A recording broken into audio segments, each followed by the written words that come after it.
성경 마태복음 13장 31절부터 41절 그 부분을 여러분들이 펼쳐 놓으시고 설교를 좀 들으시기를 바랍니다. 이 시간에 우리가 마태복음 13장 천국에 대한 7가지, 근데 이제 52절에 보면은 천국의 서기관 이런 말이 나오거든요. 그래서 천국의 서기관 비유까지 말하면 이제 천국에 대한 비유가 마태복음 13장에 8가지가 나오고 있습니다. 자, 7가지건 8가지건 간에 우리가 이 천국에 대한 비유를 통해서 천국은 어떤 특징을 가지고 있는지 다시 한번 우리가 함께 살펴보면서 여러분들이 천국이 되시고 할렐루야 하나님의 나라가 되라는 것입니다. 여러분 스스로가 하나님의 나라가 되시고 그리고 하나님의 나라를 살아낼 수 있는 그 믿음의 근육이 세워지고 또 하나님 나라 비전으로 우리의 삶이 디자인될 수 있는 시간 하나님이 허락해 주시기를 바랍니다. 우리가 귀 있는 자는 들으라고 했잖아요. 귀 없는 사람이 어디 있겠습니까? 성령께서 여러분들의 귀를 열어주시고 깨달을 수 있는 마음을 주셔야지 은혜가 되는 겁니다. 그래야 좋은 땅으로서 우리가 열매를 맺을 수 있게 되는 것이죠. 자, 그래서 오늘은 마태복음 13장 예수님의 5가지 설교 중에서 마태복음에 기록된 3번째 설교 덩어리입니다. 그래서 3번째 설교 덩어리 마태복음 13장 천국에 대한 비유를 통해서 이제 하나님 나라는 어떤 것인가. 자, 첫 번째 여러분, 하나님의 나라는 생명의 나라라는 것입니다. 따라해 보세요. 하나님의 나라는 생명의 나라입니다. 오늘 31절에 보면은 예수님께서 또 비유를 들어 이르시되 천국은 마치 사람이 자기 밭에 갖다 심은 겨자씨 한 알 같으니. 자, 제가 이렇게 성지순례 갔을 때도 보니까 여러분들에게도 옛날에 우리가 저쪽 교회에 있을 때 제가 한번 보여준 것 같은데 이 겨자씨가 보면 눈에 거의 안 보일 정도로 아주 작습니다, 여러분들. 근데 이렇게 눈에도 잘 안 보일 정도로 작은 겨자씨 한 알 같은 것이 바로 천국이라는 거예요. 그리고 33절에 보니까 또 비유로 말씀하시되 천국은 마치 여자가 가루 서말 속에 갖다 넣어 전부 부풀게 한 누룩과 같으니라. 31절에서 핵심 단어는 겨자씨, 31절에서 33절에서 핵심 단어는 뭐예요? 누룩입니다. 자, 겨자씨와 누룩이 의미하는 것은 뭐냐면 생명을 뜻하는 단어입니다. 이것은 생명을 뜻하는 단어, 변화를 뜻하는 단어가 바로 겨자씨와 누룩입니다. 자, 하나님의 나라는 그러니까 겨자씨와 누룩처럼 무엇을 가지고 있다는 거예요? 생명을 가지고 있다는 겁니다. 여러분 속에 영생이 있음을 믿으시기 바랍니다.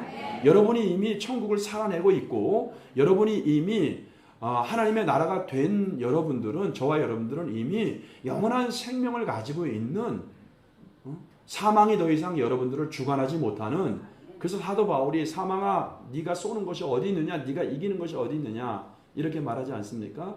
여러분, 하나님의 나라는 이렇게 생명을 가지고 있다. 그리고 이 생명을 가지고 있기 때문에 우리를, 이 생명을 가지고 있기 때문에 조금씩 우리를 변화시켜 나간다는 것입니다. 그래서 여러분들이 하나님의 나라잖아요. 그럼 여러분 안에는 이미 생명이 있습니다. 생명이 있기 때문에 여러분들을 점점 하나님이 원하는 하나님의 나라로 여러분을 점점 다듬고 깎고 그렇게 하면서 여러분들을 더 성숙시키고 변화시켜 간다는 것입니다. 여러분, 하나님의 나라로서 생명을 갖는 저와 여러분 될 수 있게 축복합니다. 자, 계속해서 이 겨자씨 비유에 대해서 32절에 보니까 이 겨자씨는 모든 씨보다 작은 것이로되 자란 후에는 풀보다 커서 나무가 된다고 얘기하죠. 나무가 되매 공중의 새들이 와서 그 가지에 깃들이느니라. 자, 그러니까 하나님의 나라가 처음에 시작은 보잘것없어요. 굉장히 초라하고 누가 심었는지 알 수 없을 정도로 굉장히 연약하고 미약하고 초라해 보일 수 있다는 것이죠. 그러나 조금씩 자라는 과정들을 보니까 어느새 풀이 되고 풀보다 커서 이렇게 나무처럼 돼버리고요. 그리고 거기에 결국은 뭐예요? 새들이 와서 둥지를 틀고 그 가지에서 안식을 취하고 그 가지에 깃들인다고 이렇게 말씀을 하고 있다는 것이죠. 이것은 여러분 하나님 나라의 외적인 변화, 그러니까 성장이라고 하는 특징을 말씀하고 있는 거예요. 여러분들, 우리가 신앙생활 하면서 우리가 외적으로도 여러분들이 성장해 갈 수 있길 바랍니다. 이렇게 눈에 보이는 성장을 이렇게 보여주고 있는 거예요. 자, 반면에 겨자씨는 그러니까는 하나하나의 과정 속에서 성장해 간다. 외적인 변화를 이렇게 보여주는 메시지라고 하면은, 비유라고 하면은, 그러나 이제 누룩에 대한 비유 있죠. 33절에 보니까 가로 서말 속에 갖다 넣어 전부 부풀게 한 누룩과 같다. 이 말은 마찬가지입니다. 성장해 간다는 건데 이것은 외적인 성장이 아니고 내적인 성수, 내적인 변화에 초점을 맞추고 있는 말이에요. 자, 누룩은 여러분 보세요. 효소 아닙니까? 효모 아닙니까? 이것을 밀가루 여러분들 다 경험이 있을 거예요. 이것을 갖다가 밀가루 반죽을 해서 그 효모를 그 안에 넣으면 효모는 작잖아요. 작지만 그 안에 들어와서 이 밀가루 있잖아. 이것을 막 부풀게 올라서 큰 덩어리로 만들고 적은 그 효모, 적은 누룩이 크게 부풀어 올라서 만들어서 우리가 뭐 맛있는 빵을 만들어 먹기도 하고 그렇지 않습니까? 마찬가지요. 그러는 것처럼 성령이 저와 여러분 안에 들어와서 나를 만지시고 나를 치유하시고 나를 터치하시고 나에게 필요한 은혜를 주심으로 인해서 깎을 것은 깎고 다듬을 것은 다듬어서 내적인 변화, 우리에게 성숙을 만들어낸다는 것입니다. 여러분, 그렇기 때문에 겨자씨와 누룩이 얘기하는 것은 하나님의 나라는 생명의 나라요, 변화의 나라다. 그래서 이런 것을 통해서 우리 한 사람 한 사람이 더 성장하고 성숙하고 변해가야 된다. 이것을 말씀을 하고 있다는 것입니다. 여러분, 예수님 보세요. 낫사렛 목수의 아들이 아니냐? 낫사렛에서 무슨 선한 것이 날 수 있겠느냐? 왕따 당하고 무시하고 천대받았습니다. 그의 형제들도 우리 형이 미쳤다고 했습니다. 가족들도 무시했습니다. 아무도 주목하지 않았죠. 처음에 너무나 볼품이었고 다 무시했지만 그 예수님이 하나님의 미랄이 되어서 우리들의 모든 허물과 죄를 담당하시고 십자가에서 죽으심으로 하나님의 미랄이 되어서 주님은 이제 뭐예요? 땅에 뿌려지고 죽고 썩임을 당했지만 그 예수님 한 분의 그런 미랄이 죽으심으로 많은 열매를 맺어서 지금은 여러분 뭐예요? 하나님의 나라가 이렇게 크게 성장했던 것처럼 그렇게 그런 하나님의 나라의 변화가 우리 속에서도 일어나야 된다는 것이에요. 여러분 안에 생명이 있음을 믿으시길 바랍니다. 여러분은 이미 천국을 살아내는 사람들입니다. 이 은혜를 기억하시기를 예수님의 이름으로 축복합니다. 자, 두 번째, 하나님의 나라는 가치 있는 소중한 나라라는 거예요. 그러니까 첫 번째가 하나님의 나라는 생명의 나라라고 얘기했죠. 생명의 나라. 근데 두 번째는 뭐예요? 하나님의 나라는 가치 있는 아주 소중한 나라다. 따라해보세요. 가치 있는 소중한 나라입니다. 자, 이제 다섯 번째 비유가 44절에 나오는데 천국은 마치 밭에 감추인 보화와 같으니 사람이 이를 발견한 후 숨겨두고 기뻐하며 돌아가서 자기의 소유를 다 팔아 그 밭을 샀느니라. 또 45절 46절에서는 천국은 마치 좋은 진주를 구하는 장사와 같으니 극히 값진 진주 하나를 발견하며 가서 자기의 소유를 다 팔아 그 진주를 사느니라. 자, 여러분 보세요. 밭에 감추인 보화도 그리고 44절에 나오는 그리고 45절 46절에 나오는 좋은 진주를 구하는 장사도 이 두 가지가 의미하는 것은 가치예요. 가치. 귀중한 것, 소중한 것, 가치 있다. 가치. 보화가 가치 있잖아요. 진주가 가치 있잖아요. 귀중한 것, 가치를 얘기하는 겁니다. 천국은 이렇게 뭐예요? 하나님의 나라는 이렇게 뭐예요? 아주 가치가 있는 무엇과도 바꿀 수 없는 소중한 나라라는 거예요. 믿습니까, 여러분들?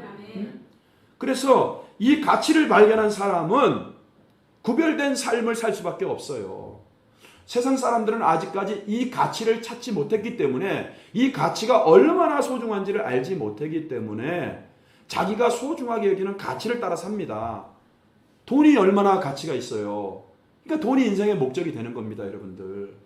그러나 우리 성도들은 하나님 나라가 돈으로도 바꿀 수 없는 우리의 생명 이상으로 귀한 가치인 것을 깨달은 사람들만이, 그걸 아는 사람들만이, 그걸 믿는 사람들만이 그 천국의 가치를 위해서 살아내야 된다. 이 말씀을 하고 있는 것입니다. 자, 다시 한번 보세요. 그러니까 세상 사람들과 우리는 구별되어야 되겠죠. 그러니까 가치가 우리를 구별시켜요. 따라해보세요. 가치가 나를 구별되게 만듭니다. 할렐루야. 자, 그래서 44절을 다시 보세요. 천국은 마치 밭에 감추인 보와 같으니 사람이 이를 발견한 후, 자, 사람이 이를 발견한 후, 그러니까 이것은 여러분들 밭에 감추인 보화와 같은데 사람이 이를 발견했다는 것은 막 그 가치를 찾기 위해서 집중해서 찾고 찾았다는 거예요? 아니면 우연히 발견했다는 거예요? 어딘 것 같아요? 아니에요. 찾고 찾고가 아니에요. 우연히 발견한 거 이거는. 응? 뒤에 나오는 좋은 진주를 구하는 장사는 우리 김혜숙 권사님 말씀한 것처럼 그거는 막 찾고 찾은 거고 좀 구별이 돼요. 그러니까 밭에 감추인 보화는 내가 우연히 발견했다는 거예요. 그러니까 이것이 무슨 메시지가 있냐면요. 천국은 이 자리에도 아마 나눠질 거예요. 어떤 분들은 그냥 우연을 가장한 하나님의 은혜로 내가 예수를 믿게 되고 내가 천국을 소유하게 된 사람들이 있을 거예요. 밭에 감추인 보화를 내가 그냥 우연히 발견한 것처럼. 그러나 또 어떤 사람들은 뭐예요? 좋은 진주를 구하는 장사. 이 장사꾼은 뭐예요? 좋은 진주를 구해야 되니까 어떻게 해야 되겠어요? 이거는 정말 찾고 찾아야 되는 거예요. 얼마 전에 어떤 사람 보니까 기독교를 반박하기 위해서 어떤 스님이 성경을 70번 읽고 완전히 변화돼서 예수를 믿게 됐다 그러잖아요. 이런 사람 많습니다, 여러분들. 예수님의 부활의 허구성을 증명하기 위해서 성경을 읽다가 예수님의 부활은 그 누구도 반박할 수 없는 과학적인 사실이다. 이 책을 써서 또 도전을 주고 있잖아요. 그러니까 어떤 사람들은 이렇게 진리에 대한 목마름이 있어요. 야, 인생은 뭘까? 제가 어떻게 보면 목사가 된 것도 그런 것 같아요. 처음의 계기는. 저는 이게 다 우연과 그 다음에 제가 찾으려고 했던 게 겹친 것 같아요. 저는 왜냐하면 이제 중학교 2학년 말에서 중3 때 이제 저희 아버님이 돌아가시게 됐거든요. 그러니까 저희 아버님이 돌아가시니까 그것이 제가 또 장남이었고 그러니까 굉장히 큰 충격이잖아요. 그러면서 어떤 생각이 드냐면 인생은 그냥 죽음 앞에서는 아무 의미가 없구나. 이거를 그러니까 허무주의 같은 것을 좀 일찍 깨달은 것 같아요. 이렇게 죽음 앞에서 인생은 너무나 무의미하구나. 인생이 뭘까? 사는 게 뭘까? 이거 고통이구나. 삶의 참된 의미는 뭘까? 막 이런 그 아버님의 죽음 앞에서 굉장히 제가 그 인생의 허무함, 그 죽음 앞에서의 어떤 그 두려움, 여러 가지를 생각을 했던 것 같아요. 그때 그런 생각을 많이 했습니다. 그런데 또 우연하게 같은 동네에 있는 제 또래 친구들이 이제 교회를 다녔던 거예요. 제가 이제 결국은 다니는 모교회를. 그러니까 자연스럽게 세상에서 소위 말해서 세상 친구들 있잖아요. 못된 짓도 하고 막 이런 세상 친구들의 그런 그룹에서 놀다가 이제는 그런 것들이 의미가 없는 거예요. 그 아버님의 죽음 앞에. 그러면서 이 친구들과 사귀면서 이 친구들이 교회를 인도하고 그렇게 가서 제가 은혜를 받고 목사가 된 것 같아요. 그러니까 저에게는 이게 다 겹쳐진 것 같아요. 여러분들도 다 다를 거예요. 어떤 사람은 인생의 참된 의미는 뭘까? 막 이러면서 여러분들이 고민하고 두드려서 찾고 찾아서 예수를 믿게 되고 천국을 소유하게 된 사람도 있을 것이고 또 어떤 사람은 그냥 우연히 그냥 마누라 따라다니다가 어떻게 우연히 은혜 받고 또 신랑 따라다니다가 우연히 그냥 은혜 받고. 그러나 여러분 이 천국은 어떻게 찾든지 간에 아주 소중한 가치가 있는 소중한 나라가 바로 이 천국이라고 주님은 이 비유를 통해서 말씀하고 있는 거예요. 여러분 그 밭에 감추인 보화 있잖아요. 이제 그 당시 문화를 좀 이해해야 되는데 당시는 은행이 없잖아요. 그러니까 자기의 어떤 그런 금이라든지 소중한 것들 있잖아요. 동전 같은 것도 그 당시에 동전을 화폐를 썼으니까요. 그런 것들을 어디 보관할 데가 없어요. 그리고 전쟁이 나잖아요. 그런 항아리 같은 데다가 이렇게 그걸 담고 자기만이 알 수 있는 밭 같은 데다가 이렇게 묻어놨어요. 근데 이제 포로로 끌려갈 수도 있고 또 전쟁 중에 죽을 수도 있잖아요. 그러면 돌아올 수가 없어요. 근데 그 밭도 그러니까 주인 없이 막 방치돼 있고 누가 소유주인지도 막 모르고 막 이렇게 되는 거죠. 근데 우연히 그곳에서 이렇게 밭을 갈다가 우연히 뭐가 깨진단 말이에요. 이렇게 보니까 그 안에 막 보화와 막 돈, 막 꾸러미가 막 가득 차 있는 거예요. 막 그런 것들이. 그런 뭐예요? 뭐 발견한 척하고 다시 싹 해놓고 가서 그 밭을 자기의 소유를 다 팔아서 그 밭을 사게 되는 거예요. 왜요? 그게 더 큰 가치가 있기 때문에. 이런 배경, 이런 일들이 아주 자주 있었던 것을 예수님이 아시고 그 문화 속에서 지금 말씀을 하고 있는 겁니다. 자, 내가 천국을 찾아야 되겠다는 게 아닌데 이 천국은 생명의 나라고 그 무엇과도 바꿀 수 없는 소중한 가치가 있는 나라인데 내가 찾고 찾은 것이 아니라 이렇게 우연히 내가 복음을 듣고 우연히 내가 예수를 믿게 됐어요. 어떻게 믿었든지 간에 예수를 믿은 사람들에게 변화가 일어나기 시작하면은 내가 그동안에 가치가 있었다고 붙잡았던 모든 것들을 다 내려놓고 그거를 비유로 얘기하면 뭐예요? 내가 가진 소유를 다 팔아서 이 천국에 대한 가치를 사더라. 이걸 예수님께서 비유로 말씀하고 있는 것입니다. 자, 그리고 45절에 보니까 또 천국은 마치 좋은 진주를 구하는 장사와 같으니 근데 어떤 사람들은 뭐예요? 눈에 불을 켜고 진리가 뭘까? 삶의 의미가 뭘까? 정말 죽은 다음에 저 세상은 있는 것일까? 하나님은 정말 계시는 것일까? 막 이런 사람들이 있어요. 진리를 막 탐구하고 찾는 사람들. 보통 이제 남자분들이 이런 분들이 많죠. 집중해서 찾는단 말이에요. 인생이 정말 어떤 가치가 있을까? 막 이러면서.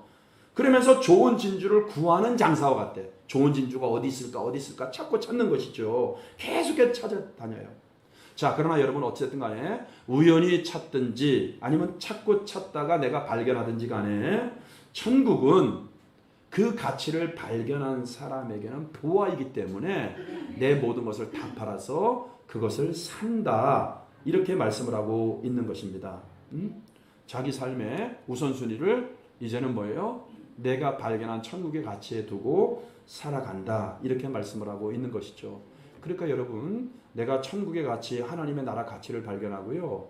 믿음으로 사는 삶이 얼마나 복된 삶이고 이것이 하나님께 나에게 주신 기회이고 은혜이고 이걸 깨달은 사람은요. 이제 세상 사람으로서 내가 살던 방식을 완전히 바꿔버리는 겁니다.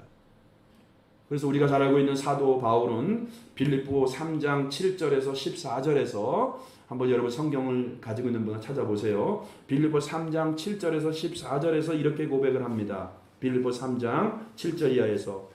자, 7절에 보니까 그러나 무엇이든지 내게 유익하던 것을 내게 뭐하다 그랬죠? 유익하던 것을 내가 그리스도를 위하여 또한 모든 것을 해로 여김은 내 주 그리스도 예수를 아는 지식이 가장 고상하기 때문이라. 내가 그를 위하여, 그는 예수님이죠. 예수님이 천국이고 하나님의 나라고 보아입니다. 내가 그를 위하여 모든 것을, 내가 그동안에 소유한 모든 것을 다 팔아서 사는 것처럼 모든 것을 잃어버리고 심지어는 배설물로 여긴다고 얘기해요. 배설물로 여김은 더 가치가 있고 더 소중한 그리스도를 얻고 이렇게 말씀하고 있잖아요. 이제는 그러니까 천국을 발견한 사람을, 예수를 발견한 사람은 삶의 우선순위와 가치와 목표가 완전히 바뀌었다는 것입니다. 예전에는 유익했던 것이었는데 이거는 이제는 뭐예요? 오히려 다 해로운 것으로 여길 뿐만 아니고 배설물. 여러분, 배설물은 뭐예요? 빨리 화장실 가서 쏟아내야 돼요. 가지고 있는 게 아니에요. 그죠? 그렇게 말씀을 하고 있는 겁니다. 예수님 안에서 내가 발견된 자가, 예수님 안에서 새로운 가치와 새로운 의미를 발견했기 때문에 무엇이 정말 인생의 축복이고 무엇이 참된 의미인지를, 행복인지를 발견했기 때문에 내가 그동안에 세상 것을 추구했던 모든 것을 나에게 유익한 줄 알았는데 그것을 배설물처럼 사도 바울은 버렸다. 이렇게 말씀을 하고 있는 거예요. 자, 그러니까 여러분 아까 제가 말씀드렸죠. 가치, 소중한 가치를 발견하는 사람은 구별된 삶을 만들어낸다고 말씀을 드렸죠. 바울이 그렇게 된 겁니다. 자, 그러면서 3장 9절 이하에서 바울은 계속해서 예수님 안에서 자기가 새롭게 발견되기를 원한다 이렇게 말해요. 여러분, 예수님 안에서 여러분들이 새로운 피조물로 발견되시길 바랍니다. 그걸 깨달으시길 바랍니다. 그러면서 내가 가진 의는 율법에서 난 것이 아니요 오직 그리스도를 믿음으로 말미암은 것이니 곧 믿음으로 하나님께로부터 난 의라. 자, 그러니까 그러면서 내가 그리스도와 그 부활의 권능과 그 고난의 참여함을 알고자 하여 그의 죽으심을 본받아 어떻게 해서든지 죽은 자 가운데서 부활에 이르려 하노니. 내가 이미 얻었다 함도 아니요 온전히 이루었다 함도 아니라 오직 내가 그리스도 예수께 잡힌 바 된 그것을 잡으려고 달려가노라. 완전히 삶의 지향점이 바뀌어버렸죠, 여러분들. 그동안에 내가 죽으면 끝이라고 생각했어요, 사도 바울도. 그러나 사도 바울이 뭐라 그랬습니까? 내가 그리스도와 그 부활의 권능으로 내가 그의 죽으심을 본받아 다시 뭐예요? 죽은 자 가운데서 나도 부활에 이르려고 한다. 여러분, 죽으면 끝이 아닙니다. 죽으면 끝이 아니에요. 늘 말씀드리는 거지만 여러분, 우리는 한국인의 평균 수명이 여러분들 그렇게 장수가 아니에요. 현재 100세, 120세는 지금 지환이 그 어린 아이들 또래가 가능한 나이예요. 여러분, 우리는 지금 점점 힘이 없잖아요. 우리가 뭐 노안도 오고 귀도 안 들리고 침침하고 기억도 없고 그러잖아요. 남자들 평균 수명이 77세밖에 안 된다니까 여러분들. 여자가 83세고 그래서 평균 수명이 한국인 80세예요. 얼마나 사시려고 여러분들 아직까지 땅의 가치에 그렇게 붙잡고 삽니까? 영원히 사는 천국의 가치를 여러분이 발견했다고 하면은 이제는 바뀌어야죠, 여러분들. 이건 제 말이 아니고 성경 진리의 말씀입니다. 죽은 다음에 부활이 있구나. 죽은 다음에 영원한 하나님의 나라가 있구나. 이 하나님의 나라에서 여러분들이 승리자가 되셔야지 그게 인생의 승리자 아니겠습니까? 이런 가치가 전환될 수 있는 저와 여러분 되시기를 바랍니다. 그래서 사도 바울이 그렇게 말씀하고 있잖아요. 빌립보서 3장 13절 이하에서 완전히 우선순위가 다 바뀌어버렸어요. 사도 바울은. 사도 바울만 그래야 됩니까, 여러분들? 사도 바울 한 사람만 천국 가야 됩니까? 우리도 성숙하고 우리도 변화되고 우리도 바뀌어 가야 되잖아요. 13절 이하에서 형제들아 나는 아직 내가 잡은 줄로 여기지 아니하고 오직 한 일 즉 뒤에 있는 것은 잊어버리고 앞에 있는 것을 잡으려고 표대를 향하여 그리스도 예수 안에서 하나님이 위에서 부르신 부름의 상을 위하여 달려가노라. 우리 옆 사람에게 부름의 상을 위하여 달려갑시다. 할렐루야. 다시 한번 부름의 상을 위하여 달려갑시다. 당신은 받을 상이 있습니까? 한번 물어봐요. 당신은 받을 상이 있는 것 같습니까? 여러분, 우리 상 받읍시다. 우리 상급 받기 위해서 우리가 신앙생활 하는 거예요. 이해하고 격려하고 참고 내가 손해보는 것 같아도 그냥 양보하고 이렇게 우리가 살아내는 겁니다, 여러분들. 하나님께서 여러분들을 마음 헤아리시고 여러분들에게 꼭 필요한 은혜를 주실 줄 믿습니다.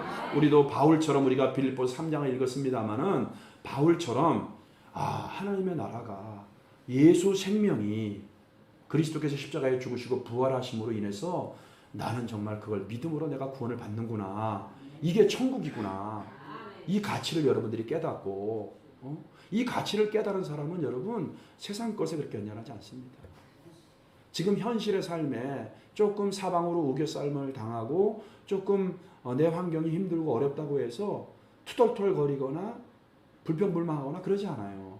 여기에도 뭔가 하나님께서 일하심이 있지 않을까? 하나님의 뜻이 있지 않을까? 그래서 저는 제가 좋아하는 단어가 뭐냐면은 이 또한 지나가리라. 여러분 아시죠? 이 또한 지나가리라. 참 이게 좋아요. 이거는 여러분들 시간이 없기 때문에 제가 자세히 못 얘기합니다만 어떻게 이것이 알려졌는지 결국 다윗 왕이 세공사한테 좋은 글귀를 새기라고 하니까 고민하다가 솔로몬에게 찾아가서 솔로몬이 그 글귀를 주었다는 말이 있잖아요. 따라서 이 또한 지나가리라. 이거 참 좋은 것 같아요. 그러니까 힘들 때마다 여러분들 이걸 되새기세요. 여러분들 성숙해 가는 과정입니다.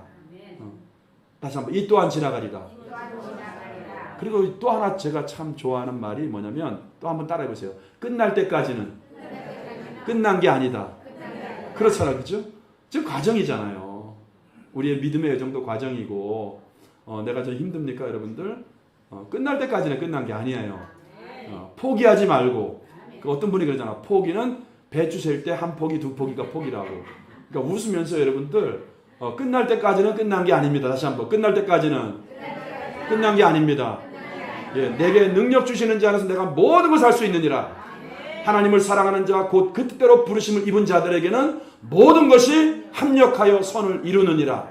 그러니까 여러분 참아주고 기다려주고 그 사람이 어떻게 변화될지, 그 사람이 지금은 뭐 거진 나부랑이 같아요. 죄송합니다만. 근데 그 사람이 여러분 하나님이 축복해 주셔서 역전 인생 살고 대박 인생 터뜨릴지 어떻게 알겠어요. 끝날 때까지 끝난 게 아니야. 그러니까 여러분 서로 격려하고 기도해 주기를 바랍니다. 그러니까 사도 바울처럼 이렇게 천국의 가치를 발견했으면 우리가 세상 것에 너무 연연하지 말라는 거예요. 그 가치를 위해 살려는 겁니다. 자, 마지막 세 번째 따라해 보세요. 하나님의 나라는 거룩한 나라입니다. 무슨 나라라고요? 네, 하나님의 나라는 거룩한 나라다. 자, 일곱 번째 비유가 나오는데요. 이제 47절에 보니까 또 천국은 마치 바다에 치고 각종 물고기를 모으는 그물과 같으니 48절 그물에 가득함에 뭐가 가득해요? 각종 물고기가 물가로 끌어내어 앉아서 좋은 것은 그릇에 담고 못된 것은 내버리느니라. 여러분 이 비유의 핵심은 구별한다는 거예요. 마지막 날 예수님께서 재림하시고 예수님이 재림하셔도 우리는 우주적인 종말이 옵니다. 그러나 우리 개인에게도 개인적인 종말이 있죠.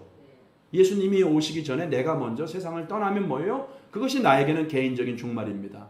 자, 어쨌든 간에 여러분 우리는 마지막 주님 앞에 설 때 주님이 완전히 양과 염소를 구분하듯이 알곡과 가라지를 구분하듯이 또 오늘 본문의 비유처럼 좋은 물고기와 나쁜 물고기를 구분하듯이 이 비유는 뭐예요? 마지막 날 분리된다. 마지막 날 구별된다. 이 메시지를 지금 담고 있는 내용입니다. 그러니까 이 비유는 뭐예요? 마지막 때 뭐가 있다는 거예요? 심판이 있다. 심판이. 주님은 여러분 이제는 구속주로 오셨지만 그분은 마지막 날 우리가 그분 앞에 설 때 그분은 심판주로서 우리를 판단하실 것입니다. 그러니까 우리가 그것을 기억해야 된다. 우리 모두는 다 개인적인 심판을 향해 가고 있는 겁니다, 여러분들. 근데 지금은 누가 좋은 곡인지 나쁜 곡인지 누가 가라지고 알고인지 몰라요. 그래서 추수 때까지 우리 지난번에 비유를 말씀드렸지만은 그냥 내버려 두라 이렇게 말씀하잖아요. 어떤 사람 눈에는 가라지처럼 보이는데 그 사람이 알곡일 수 있고 어떤 사람 눈에는 저 사람은 정말 알곡 같은데 가라질 수도 있고 아무도 그건 주님의 주권이고 주님의 심판입니다. 주님의 판결입니다. 그러니까 우리는 뭐예요? 두렵고 떨리는 마음으로 우리는 늘 회개하면서 늘 주님 말씀 붙잡고 여러분들 좋은 물고기처럼 알곡처럼 우리가 살아야 된다. 이렇게 말씀을 하고 있는 거예요. 심판이 있다고 말씀하고 있는 것이죠. 47절부터 보세요. 또 천국은 마치 바다에 치고 다시 한번 읽습니다. 각종 물고기를 모으는 그물과 같으니 그물에 가득함에 물가로 끌어내고 앉아서 좋은 것은 그릇에 담고 못된 것은 내버리느니라. 49절 세상 끝날에도 이러하리라. 천사들이 와서 의인 중에서 악인을 갈라내어 50절 다같이 풀무불에 던져 넣으리니 거기서 울며 이를 갈리라. 하나님의 나라는 그러니까 뭐예요? 완성될 때까지. 여러분 잘 기억하세요. 예수님이 초림하심으로 하나님의 나라는 이미 시작했습니다. 그래서 제가 이미와 아직을 많이 설명했어요. 예수님이 처음에 오심으로 이미 하나님의 나라 천국은 시작됐습니다. 근데 아직은 뭐예요? 예수님의 재림으로 완성될 하나님의 나라는 완성되진 않았어요. 근데 하나님의 나라가 완성될 때까지는 좋은 물고기와 나쁜 물고기, 알곡과 가라지가 함께 섞여 있다는 것입니다. 함께 섞여 있지만 그러나 마지막 날 결국은 심판의 때가 오면은 좋은 물고기와 좋지 못한 나쁜 물고기를 반드시 갈라내어 구분하는 날이 오게 될 것이다. 그러나 뭐예요? 50절은 천사들이 와서 의인 중에서 악인을 갈라내어 50절에 보니까 풀무불에, 이 풀무불은 뭡니까? 지옥불이고 영원한 지옥입니다. 거기에 던져 넣게 될 것이다. 그때는 여러분 때는 늦지 않겠습니까? 그래서 우리가 이 땅에서 생명이 있을 때, 이 땅에 생명이 있을 때가 기회고요. 이 땅에서 내가 호흡이 끊어지는 순간에 예수는 나의 의고, 예수는 나의 구원이고, 예수는 나의 생명이고, 내 의로 내가 구원받는 게 아니고 나는 벌레요, 죄인이고 악의 덩어리지만 나는 예수 공로 의지하여 나는 하나님의 자녀가 되었습니다. 이걸 고백하면서 여러분들이 한 걸음 한 걸음 믿음의 길을 걸어가야 될 줄로 믿습니다. 그러니까 하나님의 나라가 완성되는 그 심판의 날에는 반드시 알곡과 가라지, 좋은 물고기와 나쁜 물고기로 갈라짐의 그런 시간이 있다. 이거를 비유를 통해서 주님이 말씀하시면서 우리에게 하고 싶은 메시지 숨은 진리는 뭘까요? 너희는 하나님 나라 백성으로 알곡으로 좋은 물고기로 너희는 의인으로 인정받아야 된다. 이 말씀을 하고 있는 거예요. 그렇지 않으면 풀무불에 던져 넣게 될 것이다. 여러분 계시록 21장 8절에서도 그런 말을 하죠. 두려워하는 자들과 믿지 아니하는 자들, 믿지 않는 사람들입니다. 믿지 않는 사람들이에요. 그리고 흉악한 자들입니다. 살인자들입니다. 음행하는 자들, 점술가들, 우상숭배하는 자들, 거짓말하는 자들. 이런 사람들은 성경 원어로 보면 전부 다 뭐예요? 현재 진행형을 썼어요. 우리가 계속해서 습관적으로 하는 죄를 얘기하고 있는 겁니다. 회개하지 않고 돌이키지 않고 죽을 때까지, 심판 앞에 설 때까지 계속해서. 그런 사람들은 그 다음에 뭐라고 얘기하냐면 불과 유황으로 타는 못, 그게 아까 말한 풀무불입니다. 21장 계시록 21장 27절도 무엇이든지 속된 것이나 가증한 일, 거짓말하는 자는 결코 그리로 천국으로 들어가지 못하고 오직 어린 양의 생명책에 기록된 자들만 들어가리라. 여러분 어린 양의 생명책에 다 기록되기를 예수님의 이름으로 축복하고 축원합니다. 우리 기록돼야 돼요. 하여튼 뭐 이거는 기록돼야 돼. 여기에서는 여러분 지워지면 안 돼. 기록돼야 돼. 응? 생명책에 기록됩시다. 인사하겠습니다. 생명책에 기록됩시다. 여러분 생명책에 꼭 기록돼야 됩니다. 이거 기록 안 되면 이건 정말 여러분 큰일입니다. 이건 저주입니다. 자, 오늘 결론의 말씀을 드립니다. 자, 예수님이 오심으로 이미 우리에게는 하나님 나라가 시작되었습니다. 근데 우리에게 시작된 이 하나님의 나라는 첫 번째 무슨 나라라 했죠? 생명의 나라다. 그래서 우리는 변화되어야 됩니다. 성장해야 됩니다. 성숙해야 됩니다. 두 번째 하나님의 나라는 소중한 가치가 있는 나라라고 했습니다. 여러분들이 하나님의 나라를 깨달은 것만큼 여러분들은 예수를 살게 되어 있고 천국을 살게 되어 있습니다. 내가 깨달은 만큼 내가 살아가고 변화되는 거예요. 그래서 믿음의 단계가 있는 거예요. 어리고 연약한 사람도 있고요. 어리고 연약한 사람은 그만큼만 변화되고 그만큼만 살아갈 수 있어요. 응? 그래서 여러분들 하나님의 나라는 정말 소중한 나라구나. 세상의 그 무엇과도 우리 김혜숙 권사님이 자주 부르는 찬양 제가 기억하는데 주 예수보다 더 귀한 분은 없네. 응? 여러분들 이 가치를 여러분 믿고 사시기 바랍니다. 그리고 세 번째 하나님의 나라는 뭐예요? 거룩한 나라, 구별되는 나라다. 여러분들 그날이 오면 나는 어느 편에 설 것인가? 생명체에 기록되어 있는가? 이게 여러분들에겐 좀 무겁게 들릴지 모르지만 이게 진리 아니겠습니까, 여러분? 교회 제가 말씀드렸죠. 수요일 날인가도 지난 시간에도 신앙생활 하는 게 교회 다니는 거라고 착각하는 사람 많아요. 신앙생활은 교회 다니는 게 아닙니다, 여러분들. 신앙생활은 예수님이 내 안에 있고 내 안에 예수님을 모시고 예수님과 함께 사는 거예요. 예수님과 함께 살아가는 거예요. 이게 신앙생활이에요. 그러니까 예수님이 생명이고 예수님이 천국인데 뭐가 두렵겠습니까? 그냥 교회 다니는 게 신앙생활이 아니고 잘 기억하세요. 예수님과 함께 내 안에 계신 예수님과 함께 살아가는 게 신앙생활입니다. 그러니까 우리는 예수님 보고 예수님 앞에서 신앙생활 해야 되고 예배도 말씀드렸죠. 내가 은혜 받으러만 생각하지 말고 은혜를 받으러 예배 드리는 사람들의 생각하고 내가 하나님께 정말 은혜 받고 구원받은 걸 감사해서 드린다고 예배자로 서는 사람하고 차이는 다르지 않겠어요, 여러분들? 여러분들 꼭 여러분들의 믿음이 이렇게 성장해가고 오늘 이 말씀을 통해서 그분 앞에 우리 개인의 종말 또 역사의 종말 그분 앞에 섰을 때에 다 상 받고 생명책에 기록돼서 천국 백성 다 되실 수 있기를 예수님의 이름으로 축복합니다.